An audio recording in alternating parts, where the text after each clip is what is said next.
Day 16 of a workout series, menstrual phaseல day 2. So நான் இன்றைக்கி வந்து யோகா ஸ்ட்ரெச் தான் பண்ணேன். kept it so light. என்னோட பாடி எவ்வளோ ஃப்ளெக்சிபிளாக இருக்கோ அவ்வளோ தூரம் பண்ணேன். when I needed some rest, I just took some rest. இன்றைக்கி நான் வீடியோ அப்லோட் பண்ணும்போது தான் ஒரு இன்செக்யூர்டு ஃபீலிங் வந்துச்சு. அதுதான் நான் இன்றைக்கி பேச போகிறேன். நான் வந்து ஷார்ட்ஸ் போட்டுன்னு ஒர்க் அவுட் பண்ணோன்னா எனக்கு ரொம்ப ஒரு பிடிச்சமான ஒரு விஷயம். அதை நான் வந்து என்னோடய வீட்டில் செய்கிறேன், வெளியில் ஜிம்மில் செய்கிறேன், எல்லாம் ஓகே. ஒரு வீடியோவாக போடணும் அப்படின்னும்போது I'm into a public note, என்னை நிறைய பேர் ஜட்ஜ் பண்ண போகிறாங்க அப்படின்ற ஒரு தாட் வந்துச்சு. அப்போ தான் எனக்கு தோணுச்சு, I'm doing something right to my body. அதை ஒரு கம்யூனிட்டி கூட நான் ஷேர் பண்ணணும்னு நினைக்கிறேன். அந்த கம்யூனிட்டி கூட நான் ஷேர் பண்ணுறதுக்கே இவ்வளோ இன்செக்யூரிட்டிஸ். நான் ஏன் வந்து இது பண்ணக்கூடாது, இப்படி தான் இருக்கணும், இந்த மாதிரி தான் ட்ரெஸ் போடணும்.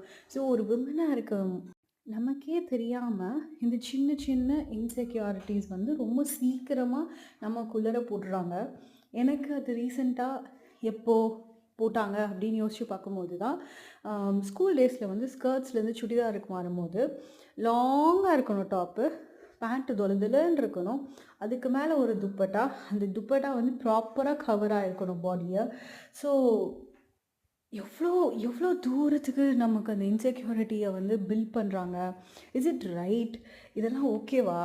இதெல்லாம் வந்து நமக்கு தேவையா? அப்படின்ற கொஷின் எனக்கு இருக்குது. உங்களுக்கு எப்பயாச்சும் வந்திருக்கா? எனக்கு சொல்லுங்கள்.